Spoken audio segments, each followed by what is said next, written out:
No, we're happy to be here. We've had great work back at home. From day one, we put together a schedule that we thought would put our team in the best position to play our very best ball, and our players have responded well. Staff has. I think we've had a great plan. Excited about the work that we've had, and we're certainly excited to get here to Atlanta and get game week started. All right, go ahead and go for questions. All right, right here. Did everyone travel and what would be available? Everyone did travel, and the availability of the three guys that you mentioned or that have been in question, those guys won't play. So, wait, just to clarify, so Ramondre Stevenson, Donnie Perkins, Tracy Bridges will not play? They will not play.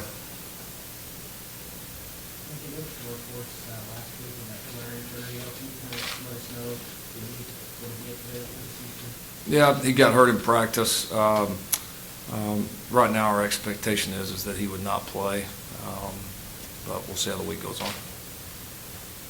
What can you tell us about why those guys won't play? I don't want to air guys' dirty laundry out. You guys know me well enough like that, so they get that enough in this world. So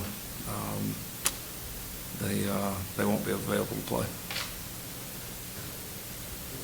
What can you, Ronnie's been so important to you guys in terms of passion. When you run this guy for what kinds of things can you do to make up for that? What can you do? Well, we're not a one-man show up front. We haven't been all year. Ronnie's been a good player for us, but we've got a lot of good players up there. We've recruited a lot of good players. We've developed a lot of players. Our production, if you look at the front, has been pretty even across the board, and we've gotten it from a lot of different players. Several games you go back and look, and several of the games where we had a ton of sacks or a ton of pressures, and rarely were they just coming from one person. And so, it's no different than a guy getting hurt first play of the game. This way you're able to prepare for it a little bit. I'm not going to go into great detail of what our plan is, but I'm confident in the guys that we have and pressure we've been able to force this year, and hopefully we can do it again. The way of possibly being out Justin Royals for previously position. What have you seen out of Justin so far this season that has given you confidence in replacing him? Well, we've got a lot of guys that are. I think Coach Grinch has done an outstanding job of developing those guys, and we've had a lot of kind of bumps and bruises throughout the year, played a lot of different lineups. As we talked about so much, especially at the beginning of the year, it seemed like a hot topic. We were playing so many different players, and that's when, times like this is when those things matter and when they show up. And so, Justin's had a very strong year for us, but we have a lot of players that have as well, and so we'll put the best ones out there and know we've got guys that are experienced and ready to play well. Lakers, what about They're doing fine. Yeah, they're doing fine.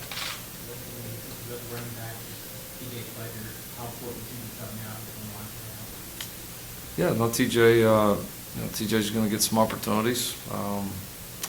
He was a guy that we honestly felt like coming into the season. I remember it felt a lot like Rodney Anderson a few years ago when we still had Samaje and Joe. It was kind of like, man, these two guys are pretty good, but this guy's practicing so well. And Rodney at the time, like, we got to find ways to get him involved. Rodney ended up getting hurt that year. We kind of felt the same way about TJ coming in. We had some experienced guys that had produced in the past that are very good players, but TJ was practicing so well that we were just saying, man, we're going to have to find ways to keep getting him involved because he's just getting better and better. And he got injured as well, and missed the first half of the season, but he's come back, done a lot of work behind the scenes. A lot of confidence in him. I know he'll be ready. I know you mentioned that when Baker had his illness in 2017, you personally weren't overly worried that it was going to affect you guys too bad, but this is the third year in a row where, with Marquise last year, there's sort of been some personnel changes or quirks that we could hold against game plan and what you guys do as far as scheming and things like that. Honestly, in a way, this one's easier because yeah, it's always tough, and you've got a plan. You got to have contingencies. That's our job. But certainly, the more time you have to prepare for it, at any point, the easier that it is. So I'm confident in the players we have, and I'm confident in the staff that we have, that we'll have a group out there that's ready to play, and a scheme that'll give us a great chance to play well. You mentioned, I think, that all of those guys, they tried with the team. Was that a decision that you had to make in terms of whether they would get at home? It was. Yeah, it was. But, wanted those guys here. They're able to practice, able to help this team win in a different way right now. How do you utilize those guys in practice and things like that? They give us great preparation on both sides of the ball. It's having good players on any part of your football team anywhere can be an advantage. And those guys won't play for us Saturday, but they can do a lot of things, offensively, defensively, giving looks, special teams. So, again, they've got to find a way to help this team win, and it won't be on Saturday, but they can certainly help us here through the week. Any comparison to any team you played from what you've seen from LSU on film? Have they done anything similar to anybody you faced?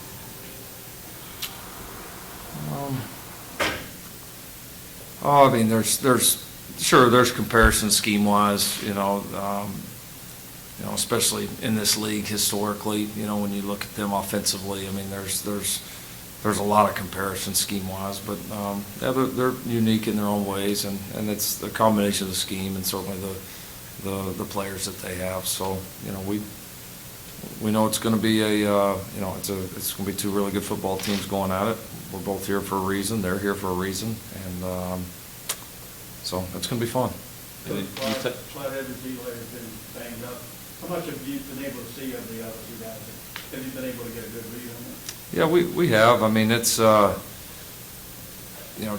give them credit, it doesn't look like a huge drop off when the other ones are in. So they've obviously recruited well. They've got some depth, and that's key at this point. This point of the year, you're going to have guys get banged up. You're going to have things happen, and a lot of times the four teams that are here because your first 11 are pretty good, but most of the times we've got some quality depth behind, and we're able to, when a great player's out for whatever reason is, you're able to plug the leak and kind of keep on churning. And LSU's been able to do that at running back from what we've been able to see, and we've been able to do that at certainly multiple positions this year too.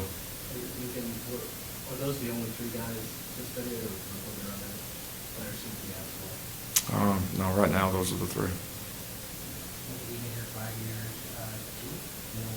I don't want to pressure, but can you tell that this program really creates that national championship? It's been nearly 2 decades since they've won. I don't feel it from a multi-year standpoint. I think this team craves it right now.